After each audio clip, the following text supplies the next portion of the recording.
exploring the question, what are our top 10 memories of 2018? And given that we have not shared these with each other, the corollary question is, and how many of them overlap? What if there's a 100% overlap? I would say a lot about our relationships with our family. I am 100% sure that there is not a 100% overlap. What, because you've looked at my, Hold on. You haven't looked at my list, have you? If our list matches 100%, I will eat both of our lists and your jean jacket.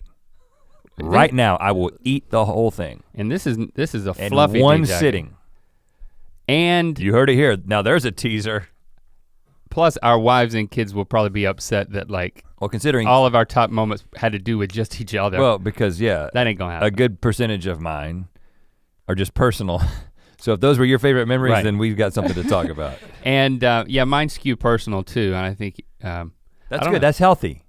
I think that is healthy. Well, let's decide at the end, but it is appropriate that we're having this conversation now because this is the last Ear Biscuit of 2018, and that's when the top lists happen. You know, that's just when it happens. If we did this in January, for the first time ever, we talked about it, just waiting to do it for a January episode. But I was like, man, it's too late. That's the future. People don't care about 2018 at that point. We're future forward. So see how many of these. I think you've heard some tidbits of some of these stories, but and moments, but maybe not. So this is the last episode of 2018, like Link said, and just a quick reminder. So the first episode will be on January 7th. That's when the 2019 season starts, January 7th. But also, starting in 2019, all the video Ear Biscuits will be on their own YouTube channel, youtube.com/earbiscuits. It's not just gonna be the new ones, but it's going to be all the old ones, the whole catalog of ones that we have video for, and then the ones that we don't have video for, we're gonna just put them up there as audio with a picture, right? Yep, just so you can keep, we have them all in the same repository. So you can go over there right now and subscribe to that YouTube channel, youtube.com/earbiscuits. If you wanna watch us talk, as opposed to just listen to us talk, the audio will still come out roughly a week before the video version. Yes. In the new year. So that's how things are gonna work. So I have my list. You have not cheated and looked at my list. Yours is folded up. So I could, if I could read that, I could. You can't read that far? No, I can, but I have to really squint. Don't do it. So I need glasses. That's another thing that might happen in 2019. Uh-oh. Uh-oh. Already. Branding problem. Already got problems. So what I suggest we do is that we alternate presenting our 10th and then go down. I think we're already thinking the same thing. And then maybe one on my list will be one of yours that's higher ranking on your list. You can go ahead and mention it at that time. Right, if referenced, go ahead and mention yours. Get it out of the way. But you know what, I wanna go ahead and skip to one in an effort to just make a shameless plug of ours. I would like to go ahead and, spoiler alert, skip to half of my number 7. Okay? Okay. So half of my number 7. You got two-parters?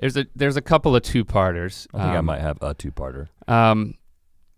One of the top, my 7th top moment of 2018 happened in November when it was our last Tour of Mythicality show. We were on the stage performing it, and I remember, at the beginning we each have like a monologue that we say, and like the light's up on me and it's down on you, and then the light comes up on you and I'm standing there and I get to hear you talk about the start of our friendship. Like when we first met, our first impressions of each other. And I remember making a conscious decision, this is the last one. We're on stage in front of one of the largest crowds we've ever done this show to. In fact, wasn't it the largest crowd? No, it was one of them. It was the largest crowd. Yeah, it was. Foxwoods. Like 4,000. And I just made up my mind, I'm gonna savor this moment.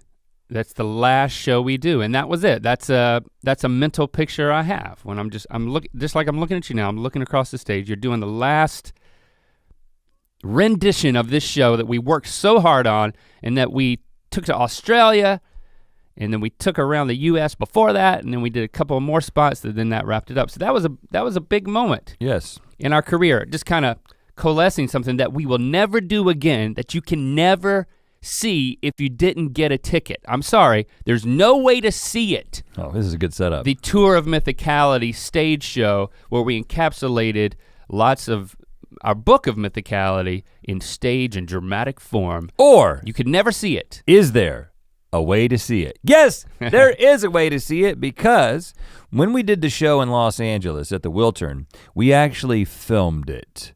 Yes, so we have produced our own special, the Tour of Mythicality special, that you can go and get.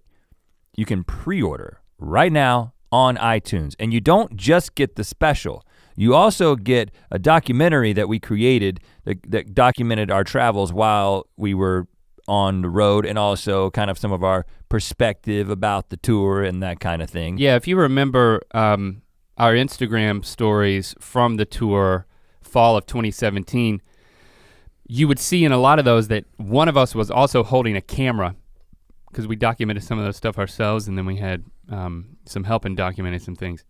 So it's a lot of prep, a lot of creative hand-wringing, behind-the-scenes stuff, and I think you'll really enjoy the documentary just as much as the show itself, maybe. Yeah, so you can pre-order that on iTunes, but so again, that's the tour and the tour documentary together on iTunes.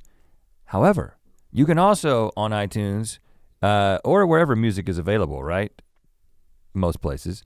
You can get the tour album, the live album. So all the songs that we performed live, and a studio version of the song that we close every single show with, the Best Friends Till the End song. We recorded a studio version of that in this room right here. We recorded that because this is also our recording studio. So you can get that album as well. Is that album available for pre-order, or is that album just good to go now? Only available for pre-order. Right? So okay, it's all pre-order, all of it. Yeah. Just buy it blindly, basically, is what pre-order is all about. Just buy it based on trust. Just trust us. Yeah.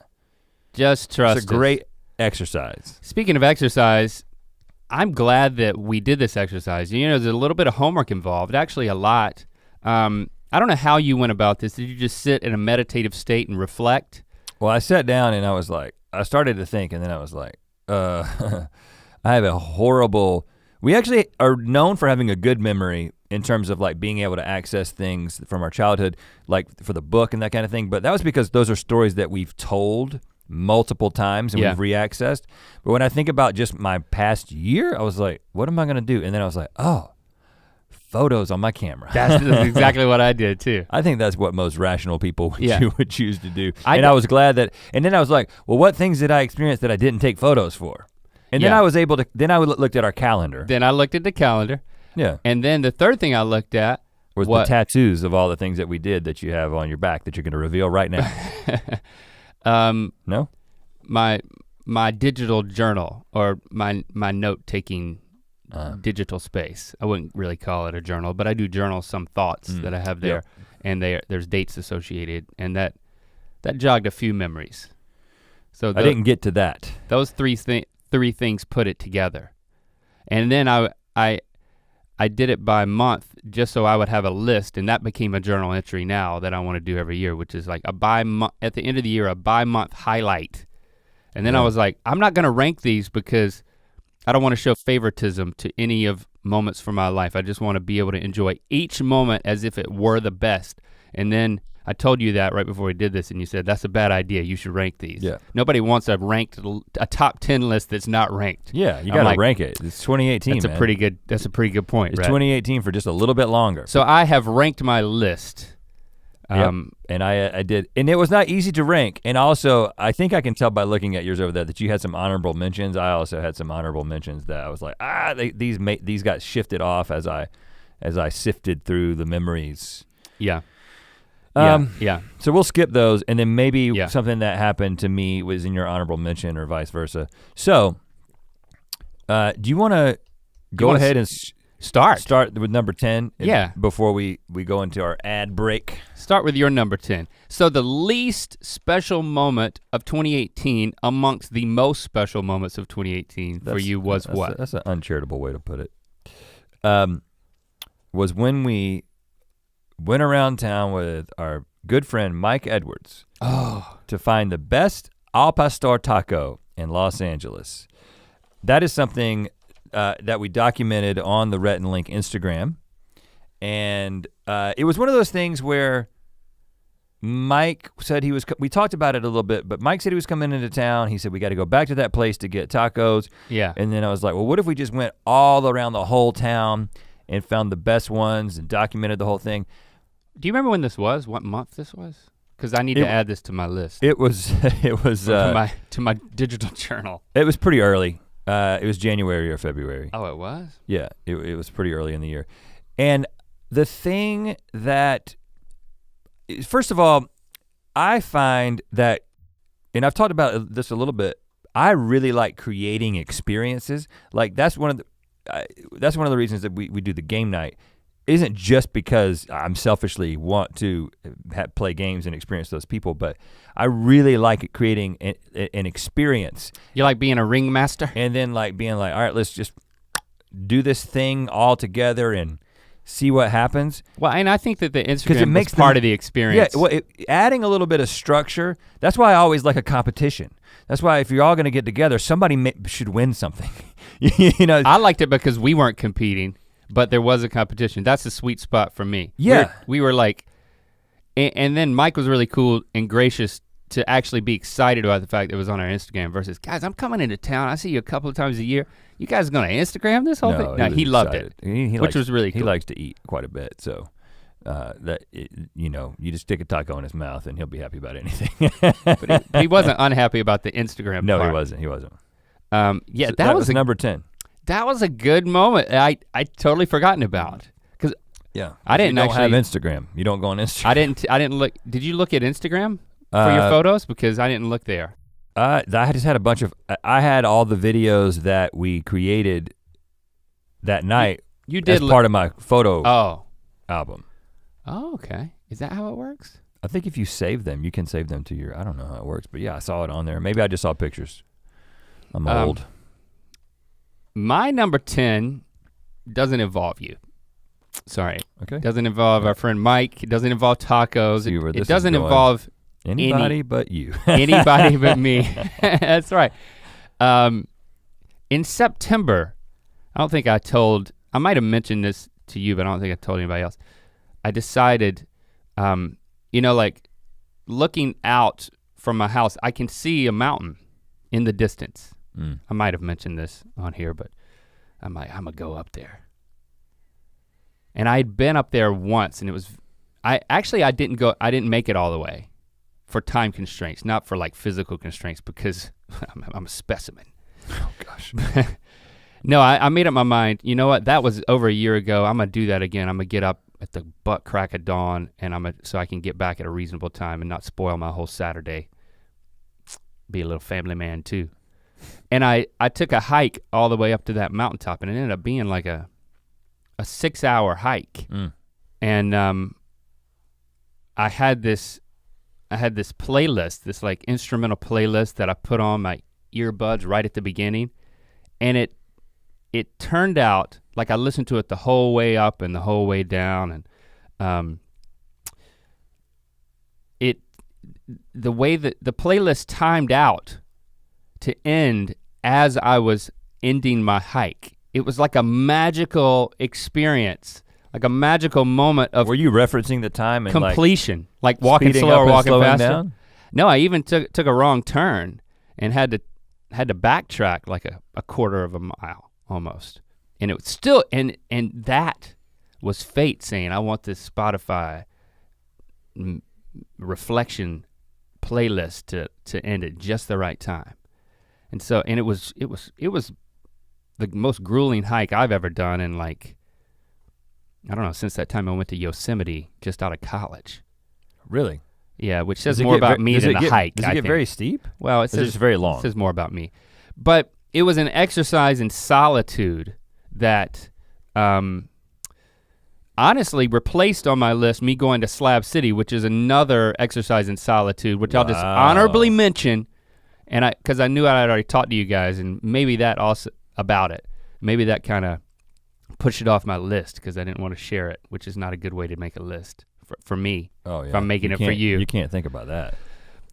But they're similar things, but the reason why I ranked this one a little bit higher was because it's much more accessible for me to do again, and something that's like, it engenders a higher likelihood of an exercise in solitude, just like a half-day hike versus like a 2-day trip. I feel like I can go out there and do that again, you know? So that's why it was a bigger moment, especially with the playlist. Now you could do it, so that was it. Even more often. If every time I take a hike and I get to the top of a mountain, yeah, I'm like, man, I wish there was a zip line. You know what I'm saying? You get up there and you're like, I gotta go back down the same daggum trail and it's gonna hurt my knees. If we were in middle school, why didn't they put a zip line? We would be constructing a zip line now in order to realize What do you think it would cost? And how much pushback would we get from like the county if we if we like put a zip line in just without asking from the peak of that mountain behind your house to your house? Oh, to my house. All the way to the back. Well, that would generate a lot of hiker traffic at my house with everyone coming. I don't want a zip line to terminate at my house. Yeah, good point. Well, I mean, there was a project. How about your neighbor's house? Proposed to put not a zip line, but one of those ski trolley things, is big friggin', to do one of those to and from the Hollywood side. And it's still being considered in some circles. A gondola. A gondola. It's different. Oh, okay. So that's my number 10. Okay, well, we've got a lot more to go, and we're gonna get to that in just a second, but first we wanna let you know that we've got headwear. Oh, yeah. Headwear at mythical.store. Link is putting on the headwear right now. This is gotta take my cans off first. These are new options. This is I would call that tan. I kind of like. What do you is that a 6-panel? Like what do you call that? It's 5-panel? Dad hat? Unstructured dad hat.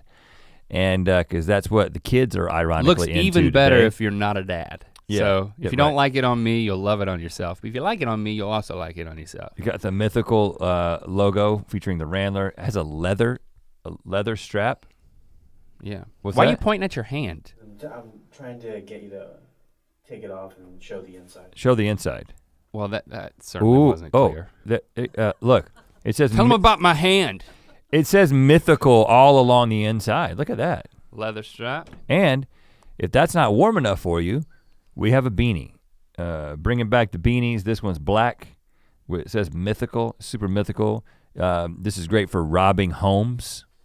It doesn't have eye holes. It's not a rubber mask. It's just a beanie, dude. No, it looks like what Pesci had on in Home Alone. He didn't cover his face because he was Pesci.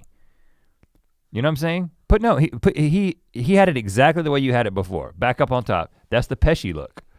Rolled, but his didn't say Mythical. You don't have to. Oh, when you unroll it, it also says. It says Mythical both ways. You can't get away from it. You can't get away from the branding on this one. When you do that, but anyway, mythical.store. We're not giving notes on our merch. We're just trying to sell it. Mythical.store, headwear galore. All right. Oh, leave that there, Kiko. I got to fix my hair. Yeah, nice. Push that hat out a little bit more. A little bit more. What am I looking for?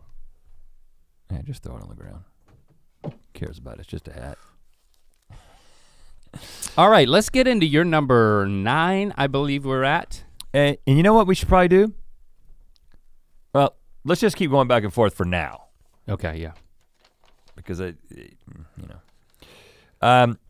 okay, so my suspicion, just based on your first one, is that you're gonna be a little bit more of a specific, this is the time I was looking at you at this kind of thing.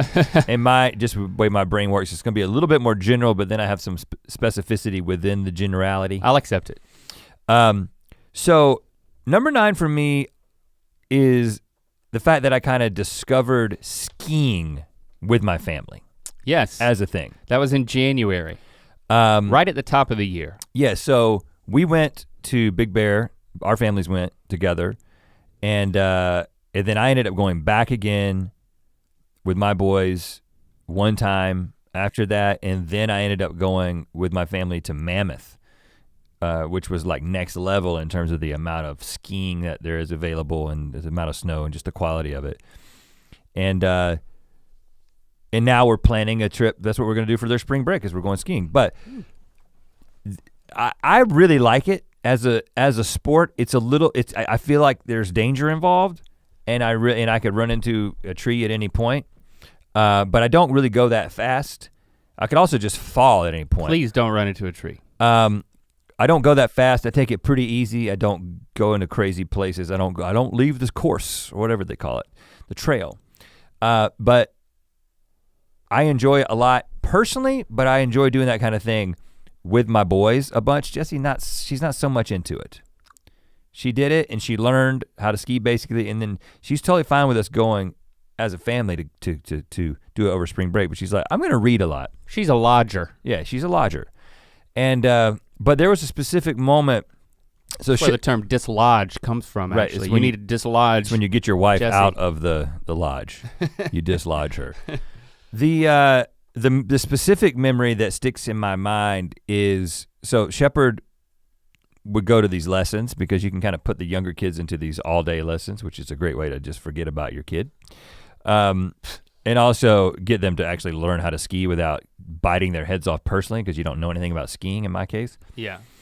But he would get out of skiing and then we would be able to ski just a little bit before everything closed down for the day. And there was just a moment where me and Locke and Shepard were all kind of skiing, well, trying to get down the mountain. Shepard was falling repeatedly because the lesson was apparently not very effective. But at least in the moment where we were all on our feet and we were all going down the slopes, I was like, this is what I thought being a dad would be. You know what I'm saying? You have those moments where you're like all doing something super awesome on a mountain and you're like, this is being a dad. Finally. Yeah, and then your son falls and slides down the mountain and leaves his skis way up high and you have to somehow get back up this slope, and then like a stranger starts to help him, and then you're like, I don't know how I feel about that, but I do appreciate you helping. And then you're like, I don't like being a dad. Now you're in it. That's the balance. Yeah, that was an honorable mention for me, my kids learning to ski at the January thing, but we haven't been back since. I got to do that. You gonna write it on your list? I didn't got to ski again. Got to ski again. Number 9 for me, I won't spend much time on this because it's very fresh and I talked about it very recently. But I have reflected on it even more and it has increased in magnitude since it happened, and we even talked about it on here. And that is at Thanksgiving when my mom and Lewis were at my dad's side of the family for Thanksgiving. That's a moment that, well, I didn't put it in these specific terms, but this is what I began to appreciate. It was the first time that my mom and dad had been at an event besides, I guess, my high school graduation that I can remember since I was like 2 years old. So in my memory, you know, between high school and then college graduation and when we would have babies and they would both show up, it was the first time that there was like an elective, we don't have to get together, but we did. And it's gotten even more of a big thing in my mind. So again, I talked about it recently, so I'm just gonna say, not to ruin that's the my memory, number 9. But they did get together at the barbecue dinner that we did at the tour Mythicality. In order to experience the event, they both had to be there. It's just like the birth of a child. It was less intimate. It wasn't really elective. Like elective. Elective. It was Okay. the first elective thing that they both showed up at. You're saying they could have chosen not to come? Yeah, just like every other year when we have Thanksgiving separate. Right. Yeah. Big moment. Number 8 for me is my solo trip did make my list. Okay. I talked about this relatively extensively on the podcast earlier this year, most notably talking about the experience I had in the Yoga Dome. Oh, I thought you were talking about when you spent 20 minutes in the bathroom. No, every other day. That's every other day. This is when I went to Avila Beach and we stayed at that weird place with the hot tub. Yeah. And they funnel the sulfur water into your room or your deck or whatever. I wonder if that got affected by the fires. No, it's not. I mean, it wasn't in any of it wasn't in either of the places where there were It was fires. in between. Yeah, it's like Central Coast. Okay, yeah. If you had to make it a moment, do you have one? The specific moment was, so you've got like the hot tub that is on the deck in your room, but then you've got the hillside hot tubs that are on a hillside. And they're basically sort of privatized a little bit. So you can see down the mountain, but from the path that other people access hot tubs in, they can't see you, so nakedity. You just said that, yep. Negativity. Okay. Nakedness.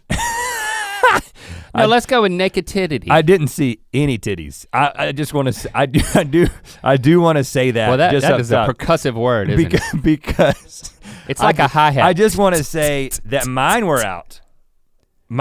Okay, but great. I didn't see any.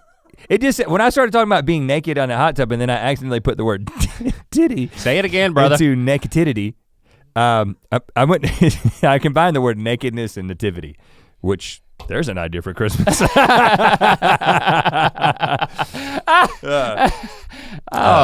I bet that exists. Nakedivity. You could really piss off a small southern town. I bet if you combine those two things. I bet that's the thing. Do you want my number? Oh, 8? but I was saying I didn't even get to my moment. It was. Sorry. It was being. I thought that was quite a moment. It was being naked in the hot tub, on the side of a mountain and kind of looking out. Oh wow. Okay. Sorry about that.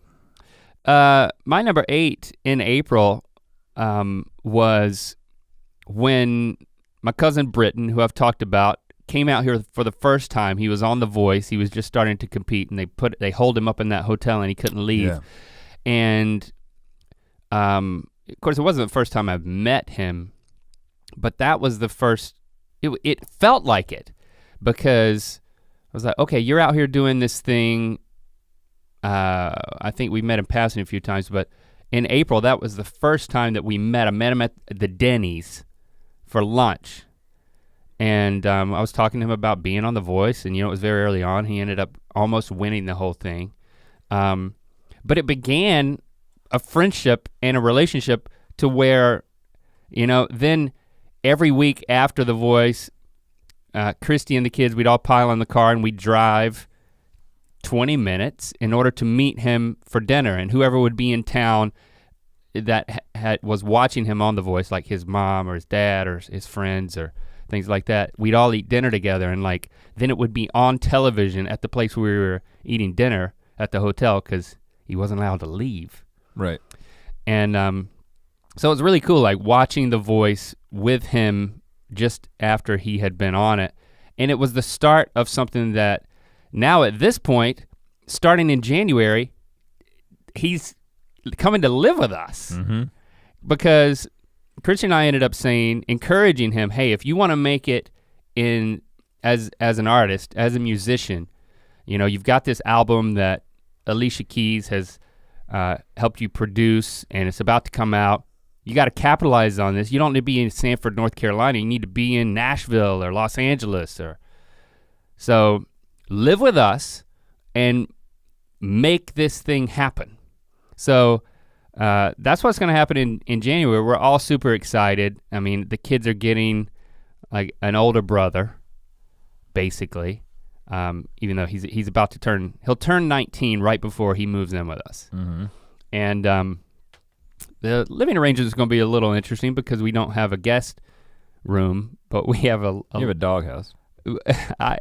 I'll save that story for later, but we're not gonna put him in the doghouse. But I mean, our personal lives are gonna drastically change because it's like we're adopting a young adult to live with us who's an aspiring musician. And it all started that April. So I'll go back to that moment. Little did any of us know when we were eating, I don't know, what you eat at Denny's, a Super Slam? No, that's wrestling. Grand Slam. Great. Yeah. Anyway, and that's my number 7. As I've stated before, Britton is one of my favorite people now that I've got to know him. Potentially the best thing that's ever come out of our friendship is Britton. So for you. I'm looking forward to him being here. Do you mind if I go take a whiz real quick? Are you serious? I typically time that a little bit better. Is that why your eyes are floating? Yeah, get out of here. I'm gonna keep going through my list. Eyes are floating. I put my drops in, man. I'm trying to keep my Don't get self-conscious. It's a saying. Tries to keep my eye. Oh, it's a euphemism for having to peat. Yeah. Peat. I gotta get it out. I got some peat moss. I got some peat moss I need to get out. Now here's the option. You can continue on. I'm not. Or you can pause it. It's up to you. I'm gonna pause it. I feel like maybe I should go too. Just because we like to sync it up, you know? Okay. All right, how you feeling? Man. You're back. You didn't miss anything. I just took my jacket off. I didn't miss anything. But I did piss anything. Oh gosh. Okay, so what's your number 7? I gave away half of my number 7 already with the Tour of Mythicality closer. My number 7 is the day that me and you, over the summer, went surfing and then went and ate at that restaurant. Oh yeah. What's the name of that restaurant? Gladstones. Gladstones? That's over there on right off the one. And I was wearing a winter coat. I don't recall that. You made fun of me because I had a winter coat in my car and that I was wearing it. And it was summer. But during that time, during the summer in general, we were kind of more in like a brainstorming phase. So we were coming up with ideas for different things some that we're working on now, some that we decided weren't good enough to work on. But, and this is something we talk about relatively often about finding like unstructured creative time. Yeah. And it was one of those times where we got to do something that we really enjoy doing, which is surfing. And then making the decision to just walk into, first of all, that restaurant is really interesting because, and I think it's significantly different now. I don't know, like I think Wolfgang Puck is like buying it or something. I don't know when that's happening. But for it to become something else like 2 years from now though. But like people were kind of like dressed up like they were going to a restaurant, but we were like in bathing suits. Of course, you were in a bathing suit and a winter coat, which made you look like maybe you can get away with anything in this town. And but we were there for a long time because we didn't, unlike most of the time, it's like, well, we gotta go surfing, but we gotta get back because we have a meeting or we have this thing that we have to be at because all our time is so structured. To have some unstructured time, that was a good moment. And also we got really excited about a particular idea. Then we came back and discussed it with Stevie and she pointed out why it wasn't a good idea.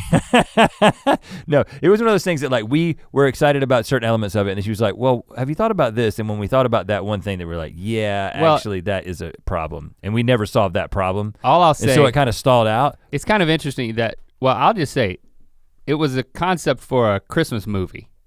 There's no reason not to say it. Don't say what it was. I'm not gonna say what it was. Because I still think there's a way to solve the problem. But yeah, there's and still make it. Yeah, so we conceptualized a Christmas movie.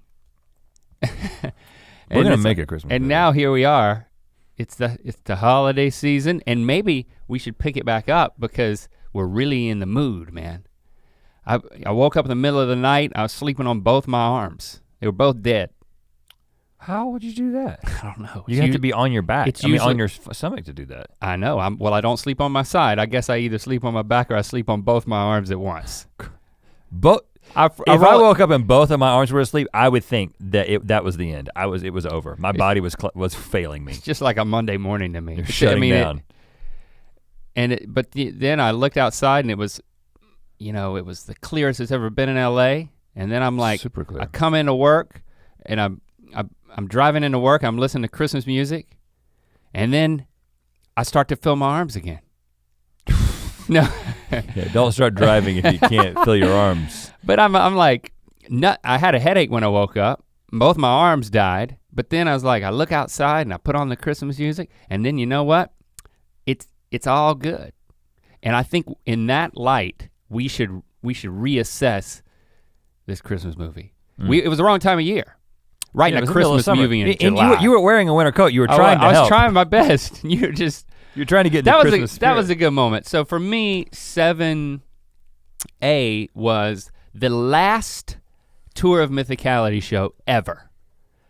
And then even though it's a totally different time, a month earlier in October, I combine this as a top moment, is that the first Rhett and Link concert at the North Carolina State Fair was my other half of my 7th top moment of the year.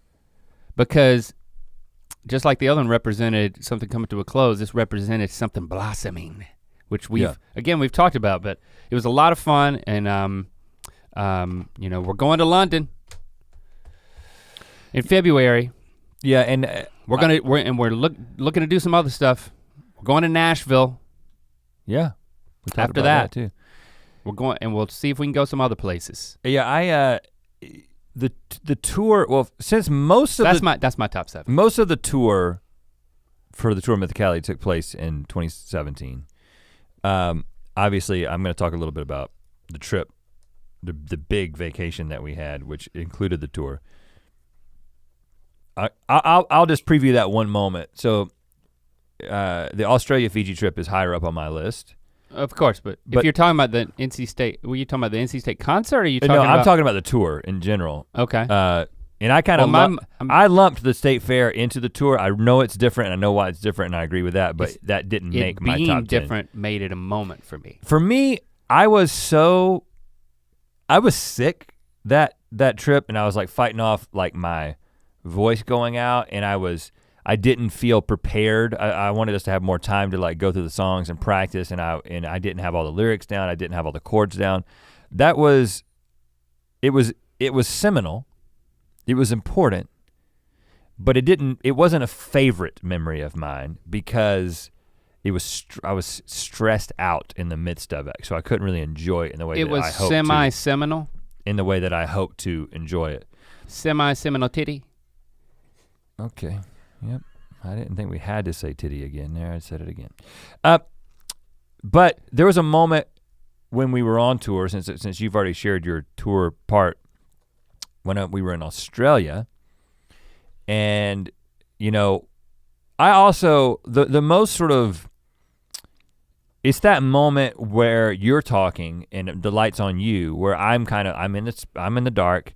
So it's similar, it's the time that we have to like process things. Yeah. It's the only time you have to process anything in the midst of the show. Show. And you've already done a little bit of, there's a little bit of stuff that's happened. We like sang a little song, and then you're kind of getting the vibe of the crowd. And you can kind of see people in the first few rows. And I just remember thinking, we're in Australia, man. Like, this stuff that we're doing has connected with another continent in a way that has gotten people to show up to see it. Yeah. And I just remember thinking it was very special. So that's the tour portion of one of my top memories, which is the trip, which I'm not gonna reveal a number yet because it's higher up. So are you going with number 6? I'm going number 6. What's your number 6? Number 6 is breakfast with my boys, which is something that I started to do weekly in 2018. Okay. It isn't happening right now for reasons I'll explain in a second. But I was just like, I'm gonna take them, because I don't take them to school. Because I'm gone. I am at the gym or here before it's time to take them to school, and every once in a while I'll do it if there's but it's not a regular part of my schedule. I was like, I want there to be some regular thing that we do that like means something. Again, it's just like, you're trying to create those dad moments, you're trying to create those coming down a mountain moments. And I was like, I'm gonna take them to breakfast every Tuesday morning. Oh, I can't remember what day it was. And we did that for half of the year. We did it for half of the year. We had to stop because once Locke's basketball started, which for some reason started in the summer, his practice really early in the morning, and then it's like an hour and a half difference from when Shepard needs to be up. And so, but as soon as basketball season is over in February, we're gonna start again and then go through the year until he can't do it again. But it's, again, you kind of want it to be this thing where you're like, you have this thing as a dad, you have this, you have this mindset where you're like, I'm gonna take my kids to this diner and we're going to have breakfast. It's gonna be like a Norman Rockwell painting. And I'm gonna talk to them about their day, and I'm gonna give them some fatherly wisdom, and et cetera, et cetera. And all too often, it's sort of just like you're sitting across from a 10-year-old and a teenager, and they're kind of just like, it's the early in the morning and they're just eating. And you're just like, so what do you guys, what's happening today? And they're like, I don't know. Yeah. You know, it's like, and I realize that those are dad moments as well. But the idea of like, well, let me say something that's gonna change your day. It's like, not that I didn't do that on some degree, and I hope that the memory will loom larger in their minds as they get older, and it did make my list. Yeah, and because it was very special, and it is special, and it will be again. I think I totally relate to that. I think as I look through a lot of the photos and all the stuff we did as a family, or even things Christy and I did, it's well, especially with the kids, it's one of those, what I realized, it's about creating an event, or creating, I hate using this term, but it's like, you know what I'm about to say, creating space. Oh, I thought you were gonna say titty again. Like we got, you know, I think this is a very, I don't know if it's just in our friend group, but there's a lot of creating space phraseology, but it's perfect for this, because it's like, you don't know exactly what's gonna fill the space, but you've set parameters that like, this is who I'm with for this amount of time. I'm with my kids every Tuesday morning for breakfast, and then within that space, things can happen, because so much of the meaningful things that happen aren't what you plan, it's what happens within the context of that space. So and with parenting specifically, it's the reacting to a moment, like that moment when something goes wrong in one of your kids' lives and you've got to respond to it, or something goes right and you're there to respond to it, you know, and to experience it or help them unpack it. So I think I totally relate to it, that it's important that you create the space that then things can happen, and then a lot of times nothing happens, and you need to have faith that like, we have this moment where when something does happen, I'll be here for it. Or this is a space where we can talk about it and it won't just whoosh, go away, you know? Yeah. And I'm sure that those moments will happen and have happened, you know? Yeah. Within the context of breakfast. Yeah. It's not just about the eggs. It just isn't as curated as you want it to be. Right. Sometimes. I even find that with vacation. You know, it's like, it's with everything. I'll get to that. Let's see, so we're at number 6. My number 6 is in May. We were filming the human chocolate fountain. Oh goodness! Is it raining in here, or is it just me and the chocolate fountain? That was a memory for me when you peed it into my mouth. Which is one of the top episodes of the year. It was an exhilarating moment that,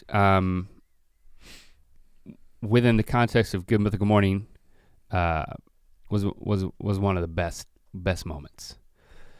But I'm making it a moment here because if you remember, right afterward, that was the last thing we shot in the studio for the extended 22-minute version of GMM. When, you know, launching back in October 2017, it went up into the summer of this year, and then it ended.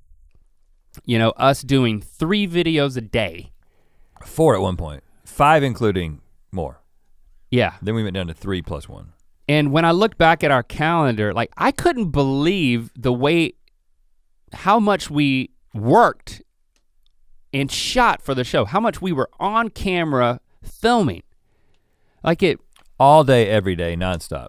It monopolized our schedule to a point where like I had forgotten how much. Like we made a decision that like, okay, if this thing doesn't continue, like we're gonna drastically change our schedule and how we work so that it doesn't feel like this anymore. And we've succeeded at that. I am so grateful when I look back at the first half of our year at the calendar that stopped. I'm so relieved that stopped. Well, and it may be, okay, that was an investment. That then this is my number 2 moment. It's your number 2 moment. My number 2 moment is ending the extended version of A Good Mythical Morning. Yeah. Yeah. I mean, and yeah, I can move it up my list because you don't have to move it. I'm not gonna move it, but it's 6 on mine. It's number 2 on yours. But I can totally believe, and I'm not gonna argue with it being number 2 because it was almost number 1. It changed. Jacob's like, me too. Jacob's number 1. It changed the complexion of our entire lives. Well, and I know we've talked about this a little bit, and there's confusion about like what that was all about, and I think the general consensus, the sort of nonchalant fan who hasn't really followed the details would just assume you guys decided to change GMM for some reason, probably because you wanted more ad revenue or whatever, and then everybody didn't really respond to it in the way that you would have hoped, and then you decided to stop doing it. That's actually not anywhere close to what the reality is. I've explained this a little bit, but I'll just say it again. It never hurts to put the truth out there. So YouTube approached us and basically said, we've got this new program where we're giving people a bunch of resources to make awesome stuff. And we want Good Mythical Morning to be a part of it. It was a little more complicated than that. They wanted us to make another kind of show. We were like, we can't, we've got GMM. And then we're like, okay, well, what if we just made GMM even bigger and better? And part of the process was you had to have a bunch of different segments because they're buying the ads for it and that kind of thing. And that's what turned it into the multi-segment version of GMM. Now we were very, very hesitant to do it because we had something that was a very particular way. But it was the kind of thing that the amount of resources, including people and money that would come into our company in order to make this happen is something that we really couldn't say no to. And we were like, surely with putting this much into GMM, we're gonna, just like we talked about before, something's gonna happen. This is gonna shake things up. This is gonna lead to something. And then when it started, it was, like Link said, it was so much work, and it was all GMM all the time. And as you know, we like to do other things other than GMM. We got other ideas like a Christmas movie. And we wanna get to those things and we wanna have time for them. And our old schedule of doing 1 video a day did allow for us to do other things.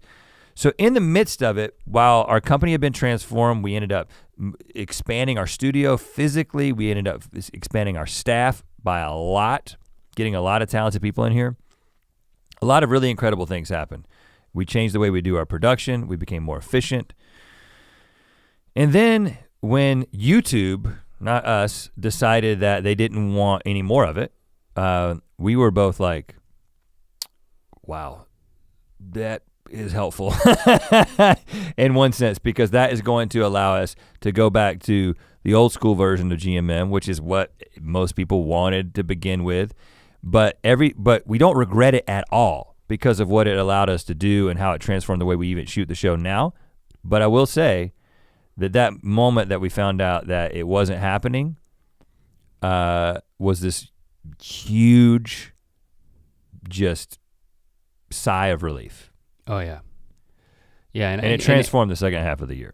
And like I said, without looking back at the calendar, I tend to forget how much. So it was nice to go back and do that. But I'm saying that the moment was peeing chocolate into your mouth because oh yeah, that was what I was saying as well. Because it encapsulates that. I mean, it was us given the opportunity to pour ourselves in, no pun intended, into GMM, and then what comes out the other side is chocolate pee. Very much beneficial to us. Lesson learned, and all the things you said, infrastructure changes, all of that stuff. But it ended on a high note, a brown liquidy high note. Yeah, and there were some incredible things created in that stretch. Wow, so I preempted your number 2, but that's okay. From a producerial standpoint, we're getting to some really meaningful stuff earlier because I ranked them differently on my list. Right.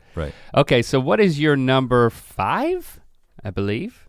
Number 5, this is the year that I discovered Palm Springs, okay? Okay. And I know that sounds weird in one sense, since it's just a town that is east of here, but a couple of things happened. One, took a really awesome trip with my family to Palm Springs. We went there over spring break, and that was where the weird horseback riding story that I told, and the guy who had the dream, and that's just a memory. I saw pictures of that. I was like, my kids are never gonna forget that. It was just a relaxing weekend with a great experience as a family on horseback. But also some good friends of ours got a place out there, and we spent some time with our close group of friends, and this is sort of representative of what we've talked about before, but like we've made some really good friends that, good friends are tough to find. Yeah. You know, good friends are tough to find in Los Angeles, a place that has so many people, but it can be very difficult to carry on friendships and also to have meaningful friendships that aren't shallow and aren't based on trying to leverage something from somebody. So I would say a very large amount of the friendships in this town are strategic, and they're about who you know, so I can then do this thing that I want to do and advance myself. It was very cool to kind of make friends with people who many of them are very successful in their own right and have accomplished many different things, but that isn't the dynamic of our friendship and our relationship and our group dynamic at all. It's not about who has done what and how many Instagram followers anybody has. It's like being in a group where, and this is interesting, like once you kind of become a quote public figure, you do question what people's motivations for friendship is. Yeah. And to have a group of friends that is not the case at all has been this incredible blessing this year. And when we went to Palm Springs, we were able to basically have a time where we were vulnerable with each other and like basically sitting around kind of like talking about what was happening in our lives. And that was a moment there where just adults being vulnerable with one another and getting into each other's lives is not something that happens very often outside of certain sort of structures. And that was a highlight for me. I was there for that. You were. So it's a highlight for me too. I kind of forgot to put it on my list though. Whoops. Sorry, friends. Yeah, okay.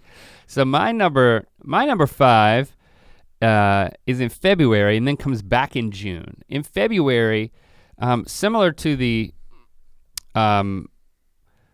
you having your breakfast with your boys, we both instituted dad days where it's like once a month taking one kid or more often than that and scheduling, okay, this is gonna be an extended period where we plan something, I plan something just with one of my kids. And I've got many highlights from each dad day with Lily and Lincoln. But this particular one's, the first one I did was with Lando, and we went to an interactive hands-on museum in Pasadena. And it's a highlight because it was the first dad day, I believe. But then there's this thing that you climb up inside, and it's like the kids climb up inside and then it spirals up. And I can't remember if I told you guys about this, but again, it was, there's not much to it except I went in the thing with him and I was crawling around inside of it and we were having a good time, and he was a little afraid to go up to the top without me going with him. So here I am, an adult inside of this thing, and there are a few adults in it, but it doesn't really accommodate adults that well. And so you're questioning the whole time, am I supposed to be in here? But I did it anyway. And it was just a special moment for us that was like, nothing happened. You know, it wasn't like one of those stories that then it becomes an Ear Biscuit story where it's like, and I got hurt, you know, type of thing. it was just, it turns out that then, again, that was February. In June, I had a dream about that experience. Like, I re-experienced it via dream with Lando. Like, we were back in the thing, and it was like, I was able to tap into like the joy of the moment. It was amazing. It was an amazing. Nothing weird happened in the dream? It was just the same thing? It was reliving like a memory? Yeah. Weird. It was weird. And it helped me appreciate that, that was a very special moment that, again, maybe at the time it was like, yes, the dad day, creating that space, so to speak, or like going to the museum, that was good, but it's like, it actually came down to that moment, like my brain said, okay, I'm gonna dream about this. And it became even that much more special, and I held on to it, having recalled the memory, that now it's even stronger. So much so that it represents Dad Day, it represents my relationship with Lando,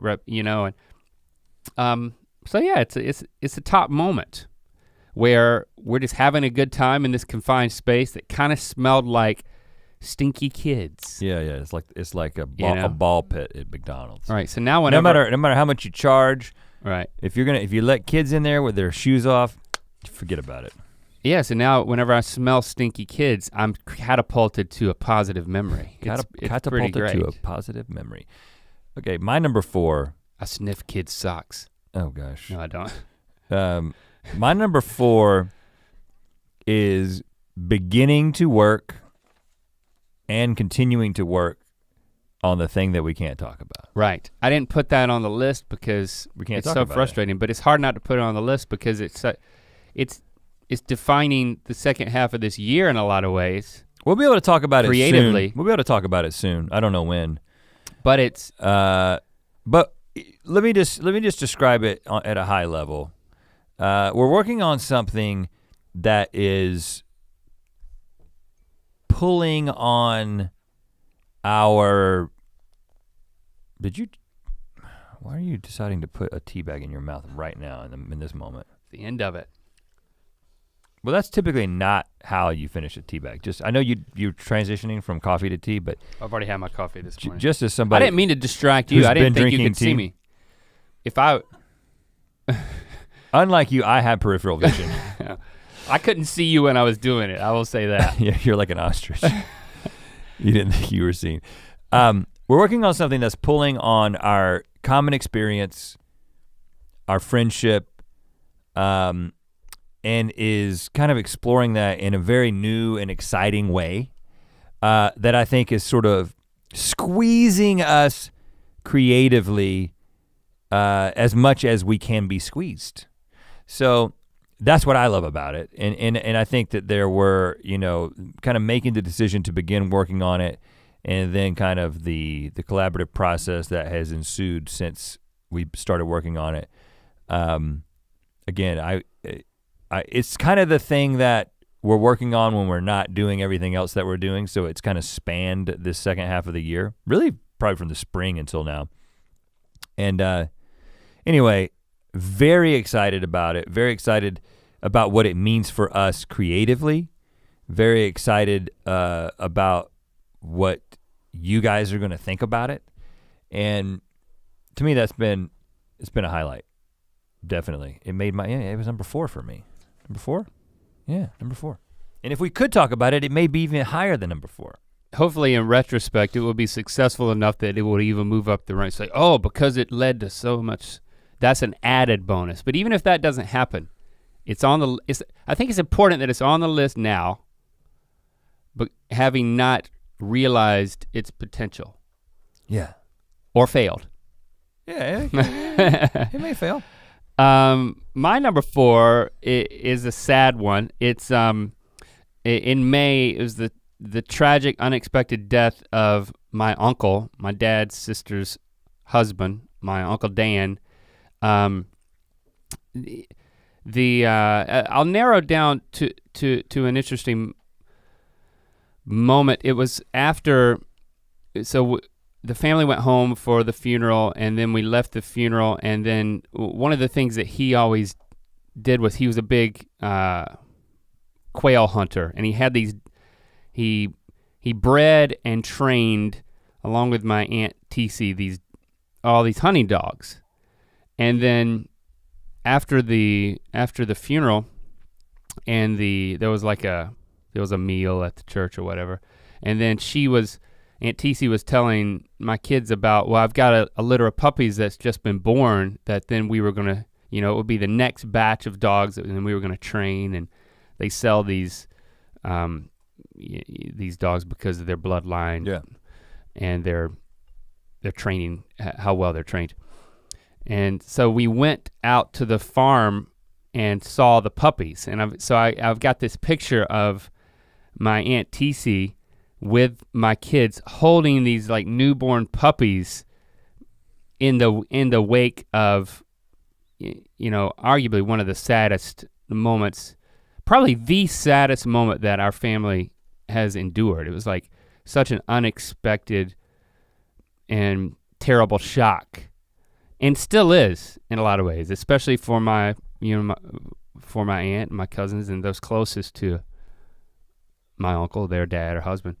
And but it was a very surreal event, and then that was a very surreal moment where it was like there was just my aunt was able to find a little bit of joy in sharing these super cute puppies with my kids.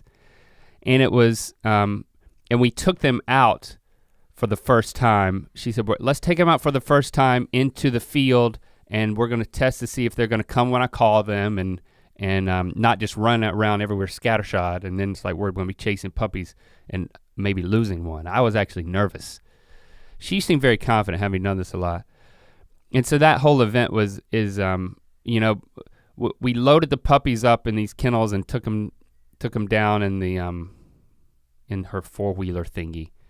But as we're loading them up, I look over to the left, and the tractor that my uncle was on when he was in the accident was there. It had overturned, and that's how he had died. Yeah.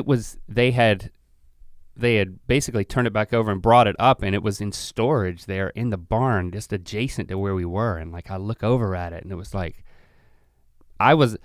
they were getting the puppies, so I was alone over there with it, and it was a haunting moment, to see the wrecked tractor, and that I was like, oh my gosh, she didn't tell me that it was here. And I was, but what could they? It's not like they could just get rid of it that quickly, I guess. That was a very haunting moment. That then we got the puppies loaded, and we took them down there, and they're running around, and they're successfully following her, and the kids are just laughing, and it was just in the middle of this horrible event. This I'm not gonna be cheesy and try to draw some sort of like the puppies are the beginning of life. I am in no way saying that. Oh, but you kind of are. I'm not really. I'm just saying that there's just a moment of joy in that she was able to have with my kids that like was a little bit of relief. Yeah. It was also right before he left. It was the last time that I saw my papa before, the next time I saw him, he was on his deathbed when I flew into town. So he was he was there. He was talking to people, he was sitting, he was eating with everybody. It was the last time he was out and about that I saw him before he passed away, just 2 months later when our family went through a lot this year, and I've shared a lot of that in detail, but I think that's a defining moment and makes my number 4 for the year. But the moment you had with your papa had to be it. But the fact you talked, I know the way you think. So the fact that you talked about it in a podcast, you didn't put it on your list, but that's obviously on your list. Yeah, I think, I decided not to put that moment higher because I didn't want to re-talk about it. Honestly, yeah, I know. So that's what I'm saying. I think that's really what it is. But I do think there may be a lingering question. It's like, wow, having heard me talk about it, why is that not higher? I think I know what it is. On my list. It's what you talked about, your tendency to not want to rehash things, but also the fact that you didn't think you were ranking them until you came in here this morning. Right. But if I had called you on the weekend and said, I'm ranking mine, right, you would have probably, that one would have been, based on the way you talked about it, it would have been higher. Yeah. I mean, I'll make it I'm number. saying separately from the moment with the puppies. I'm saying the moment when you shaved your grandfather's face and all that stuff. Yeah, I don't talked about extensively. Right. I don't think that. Yeah, I think officially I will probably put that at my 0, which is higher than number 1. If I've already made a number 1. So I appreciate you saying that because I think it was just okay. I don't want to really get into it again in detail on the podcast. Why don't you go ahead, because you took my number 2 already. So I've only got 2 more. Okay. So why don't you go ahead and share your number 3? My number 3 is my birthday and my wife's birthday together. So our 40th birthday party, which again I talked about in here, the bowling. But in going back through it, first of all, we had the big bowling party and we hired someone to take photos, which if you've got a big party that is meaningful to you, I highly recommend getting someone who knows how to take photos and pay. It's worth whatever you want to pay them to get somebody to do that in terms of like preserving those memories. So I was very happy that we did that when I looked back at it. Because I think the main takeaway now, having had all these months since it, was that so many of my friends were there. Basically, all of my friends made it. It's a difficult thing to do in LA when it's like, can everybody show up? And I think that was such a defining, that's what I'm gonna call like the moment, the thing that I appreciate looking back at it. But that was a big moment. And then I'm gonna sneak in another one as part of that, because then that was in May, and then Christy took me to a nice hotel with like a rooftop pool in downtown Los Angeles, and we spent the night there. We had a nice dinner, and but it was my birthday. We were up on this rooftop pool, and I'm looking on social media and seeing all of these birthday wishes from people. And I'm like, this is such a surreal place to be. Like have this ideal moment where Chrissy and I are having, some time just the two of us celebrating my birthday. Bow, chicka, bow, wow. Oh gosh. But then there's this added bonus of I've got all these people tweeting at me about how much they want me to have a great birthday. And I was like, wow, that is a grand benefit of being YouTube famous. Is you got a lot of people, probably more than like the ratio standpoint of like fans who wish just normal celebrities a happy birthday. Because there's more of a sense of connection, so you get a much higher quality birthday wishes. Right. Which I was listening to some music, reading my birthday compliments, sunbathing with my wife on a rooftop pool. That's a moment. That reminds me, because I haven't said anything. A lot of these moments, time with my wife is sort of implicit in them, like the family moments. But I had a significant relational moment with my wife in Palm Springs. That was like something that we talk about in terms of like a moment of connection and sort of, when you've been married for 17, 18 years, I guess it'll be 18 in June. Mm-hmm. A lot of those each other so well. So a lot of those like really pivotal relational moments are things that happen like when you're getting to know each other and like earlier in your marriage. Yeah. And then you kind of settle into your marriage and the way that you carry out your relationship, and those sort of like taking your relationship to a new level. Those kind of moments become a little bit more hard to define. But we had one of those moments this year. That was very significant. That's folded into that Palm Springs. I didn't want to forget about that. Yeah, I think there is a private list that may not be specifically shared in the way. This is our public list. Well, yeah. Unless you want to give more of the details. I don't want to give the details. Okay, I'm just there you saying. So number 3 for me, I went with a very general thing, but I do have some specifics. It was our trip to Australia and Fiji. So Okay. I've already talked about the tour aspect of that, but I have 2 moments within that trip. And I think this says something about the way that I see travel, and which you kind of hinted at earlier. That I sort of remember being when I felt the best about these trips.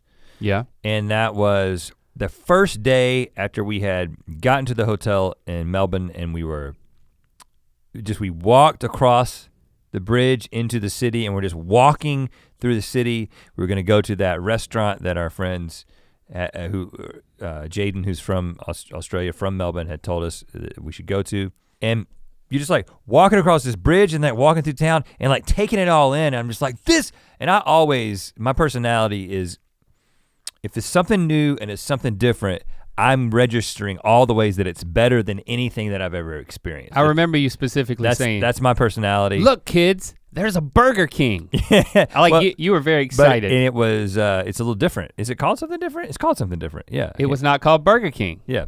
Because they couldn't call it that because there was a guy in Australia who Yes. had a burger stand called Burger King, and he won a lawsuit, and they changed the name of Burger King. Hungry Jacks. Yep. Isn't that what it's called? That was it. But anyway. We're not fooled, kids. That's a Burger King. This You were says very it excited. says a lot about my personality that That's my number 1, by the way, the Hungry Jacks. I'm really, I get very excited about circumstances, and I want everyone around me to enjoy it as much as me. And I start annoying people with like pointing things out and being like, isn't this great? Right. I gotta learn to keep that inside. But then it's also the very beginning of the trip. Yeah. Because that's inevitably what happens with me. Because the other highlight for me of the trip was something that we've talked about on the podcast before, is when we got on that boat in Fiji and went across the ocean at night, couldn't see anything except the stars, and we got the app out and we're like, looking at the stargazing app and looking at all the stars and the planets and stuff, and it was like the craziest, clearest skies we've ever seen. And then we get to this island and there's no dock, and they just drive the boat to the shore, and we just roll our pants up and just step into the ocean and walk onto this island that we were gonna be staying on. And like there people were singing and like that, again, it was the beginning of the trip. Now the rest of the trip was great, but it was the moment where the expectations are the highest. And I talk about travel expectations and how you should lower them so you can have a great time, but in the moment I cannot get away from it, and I let it take me over. And it was just this like, this was such a good choice. This was such a good idea. Yeah. And that was a very significant moment for me. Yeah, that was an amazing trip. I mean, the fact that we were able to take our tour over there, as you've already mentioned, and we did those 3 dates. They were all very special, and then we capped it off with the Fiji thing. I mean, that is my number 1.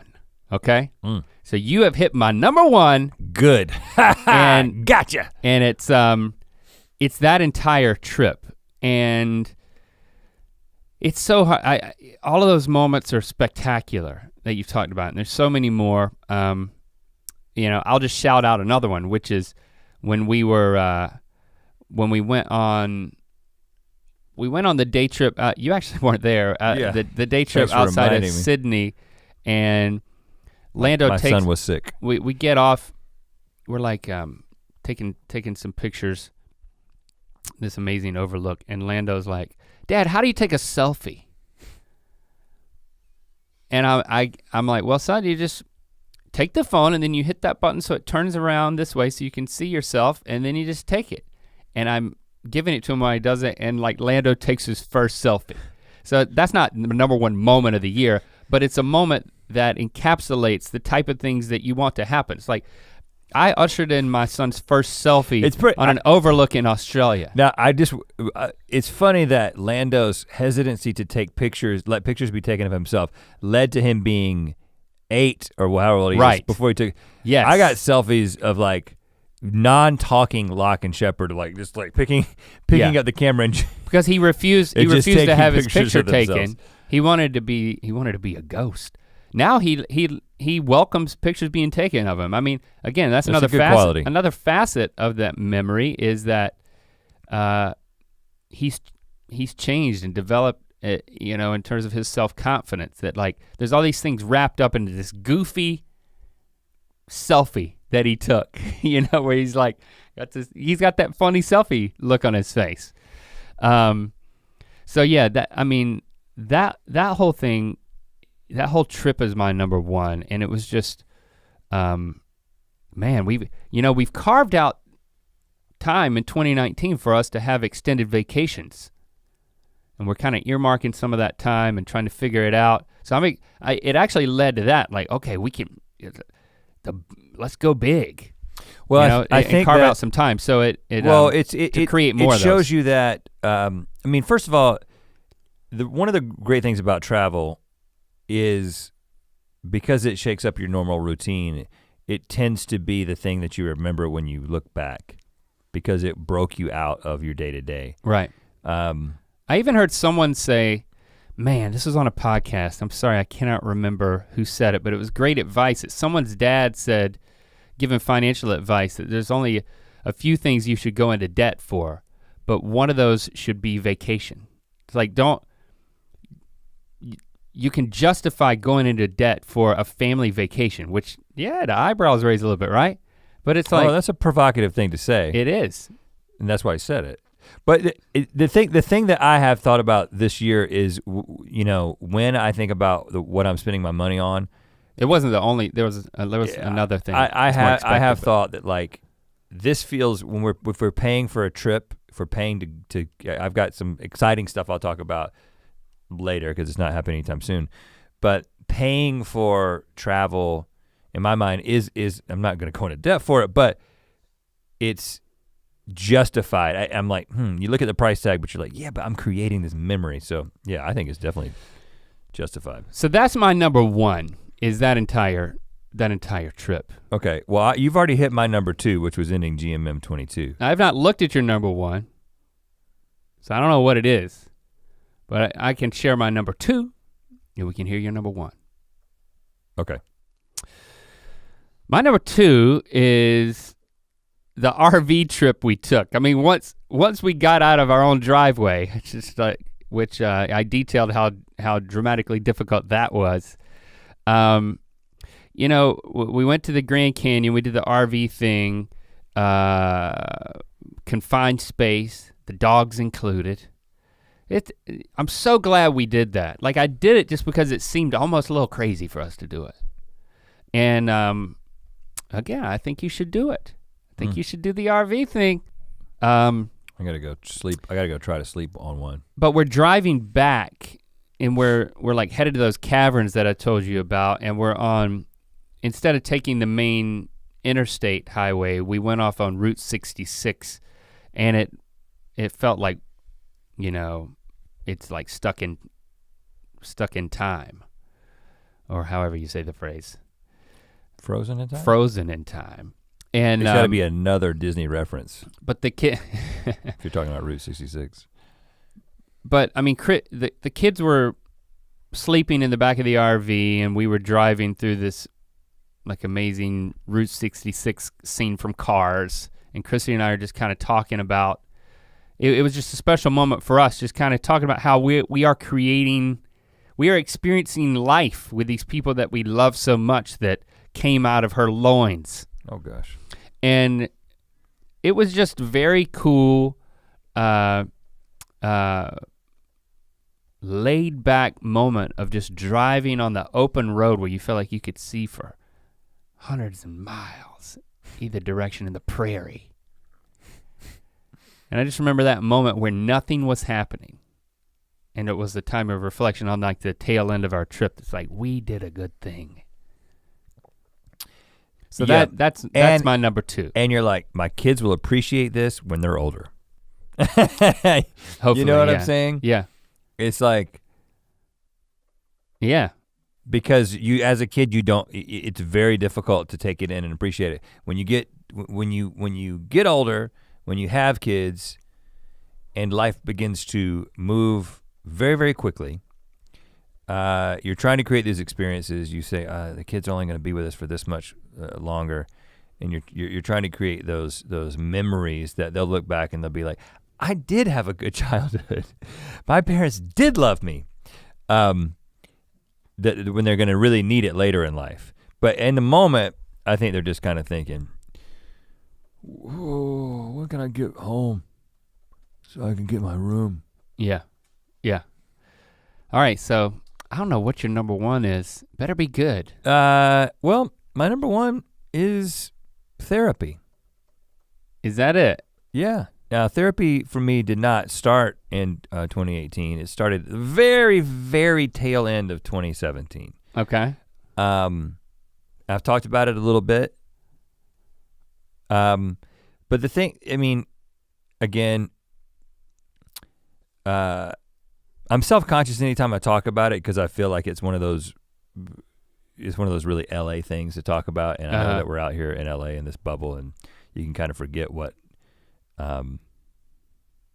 it feels like to not be here. Yeah. But interestingly, I would say that again, it's kind of very similar to what I was talking about earlier that, you know, you change so significantly, so quickly when you're growing up and you're going through, you think about how quickly our children are changing as they grow up and like, we haven't changed that much, right? You change in these dramatic ways, you know, both physically, but your brain is changing and then the way you see the world is changing. And then even in your during your college time in your 20s, you're experiencing these like just changes in your personality, even in your personality, not fundamentally your personality, but just different aspects. And I kind of feel like in a lot of ways, up until I started kind of exploring these things with the help of a professional, that I kind of just assumed I was going to kind of just be me. You just be the same guy for the rest of your life. You know, I'm like, I'm pretty healthy in general. I mean, I originally went to therapy not because I thought that there was something wrong with me in terms of like the way that I see myself or think about myself. I went because of what stress was doing to me. Mm-hmm. The fact that I kind of let stress affect me to the point that it was affecting me physically. Mm-hmm. And I was like, I just need somebody to help me deal with this. I got help with that, but I think that the sort of the breakthrough for me, or the beginning of a breakthrough, is when I started beginning to understand why I am the way that I am, like why my personality is the way that I am, the way that it is, why I'm so independent, and why I can cry while watching a commercial. The Lion King trailer. Like literally, I started watching, first of all, if you're not watching Dogs on Netflix, I don't know what you're doing. You should watch Dogs on Netflix. It's a documentary series where they profile a different dog and human relationship in every one. And I literally, the first episode, started crying during the opening credits. And then I just cry the whole time every episode. Is that when they're sacrificing cats, like when the opening credits? Well, and speaking of cats, let me just say right now, you could not make this documentary about cats, okay? Hold on, we're talking about your therapy. Let's get back to you. You couldn't make it. Don't deflect into the world of cat hate. That was my fault. I challenge you to make a documentary about the bond between cats and people and all the wonderful things watch Dogs and then tell me that they could do the same thing with cats. They couldn't. Unless you're about to cry, let's bring it back to you. I'm in therapy for this, for my cat hatred. But it's interesting because I cry really easily at certain things like that. But then if you ask me things about, and I had a great childhood. I didn't experience like trauma. And but like if you ask me about things that like the most difficult things that I experienced growing up or whatever, I won't cry. I don't have sadness about those things. But I can tell a story about them and make somebody else cry. But yet, so I started learning that like your emotions have to come out in some way. And so for me, I had found this way to kind of deal with them by like, I'm gonna watch this documentary about dogs, but yet not deal with what's going on inside and kind of it's more locked up. That's just kind of the surface level talking about it. But anyway, therapy has been significant for me because it represents sort of the beginning of sort of a second journey in my life of kind of going inside and figuring some things out. I feel like I'm at the very beginning of that, and there's a lot of work. You hear people talking about the work that they're doing, and then you start figuring out like, oh, I need to be working on myself in this way. And it's not just about some of the more obvious things which we've both been doing, which is like getting our schedule in order and making sure that we've got things for the kids, which some of that has been really assisted by therapy, but they're like, what is it about me? How can I continue to grow? And then how does that then affect the relationships that I have? How does that affect what kind of father I am, and what kind of husband I am, what kind of friend I am? So that's number one. No specific moment. I won't talk about like a moment in therapy in which I had like a breakthrough. I'll keep that. That's your private list. Between me and my therapist, but therapy as a whole. We will be posting our private list on our Instagram. Right. Uh-huh. Is that how I'm gonna get back on it? Yeah, sure. Okay, well, thanks for that level of vulnerability in your number one. Yeah, and I think, well, there you have it. That's our top 10 moments of 2018 that I'm so glad that we went back through them for our own benefit. Yes. I mean, at least to reflect and come up with them, so that we could share them. No, it was a good exercise to like, you start thinking like, wow, I actually did some stuff this year. I kind of thought that I didn't. And I'm trying to put together, now I went through the photos, I think I'm gonna put together a book. I think I'm gonna do that this year. You can get AI to do that. Well, now that I made an album that's just of moments, and now I can get the AI to take it. It's not gonna take it from like a million pictures from 2018. It's gonna take it from an album of 100 pictures. Get the AI to caption all the pictures with fun thoughts. Okay. Make copies for my relatives. Yes, so that's it. That's Ear Biscuits for 2018. Again, reminder that we'll be back January 7th. And then all the video versions of the podcast will be over at the youtube.com/earbiscuits brand new channel, which you can subscribe to right now. And we hope you've enjoyed this year of Ear Biscuits. We changed things a little bit. As you know, we're always changing, We're always tweaking. And the way we tweaked Ear Biscuits this year was to make it just about the two of us. No, we decided to, instead of focusing on bringing people into interview, is like, well, there's two of us, we can always talk about something, and let's sort of have our friendship on display as part of this podcast, both exploring some of our common experiences, but then exploring questions together. I've enjoyed it. Personally, I enjoy this a whole lot more than I enjoyed when we have to figure out fancy questions to ask people. That's just me personally. Well, and that wasn't last year, that was many years ago. Yeah, I know, but we still flirted with that a little bit, and then we've kind of experimented with what the format was gonna be. And anyway, let us know what you think about where this is kind of settled out. We're obviously still always tweaking, and anything that you would like to see in 2019. # Ear Biscuits. Anything you would not like to see in 2019. If you want it just to be me now. And we wish you. We could do that I'm as well. ignoring that. We wish you happy holidays, and may your years always come to a close. With your clothes on. Or actually not. May your years always come to a close without clothes. Happy New Year. Or not. To hear this Ear Biscuit in its entirety and make sure you don't miss an episode, follow the links in the description to subscribe on Apple Podcasts or anywhere else podcasts are available. To watch more Ear Biscuits, click on the playlist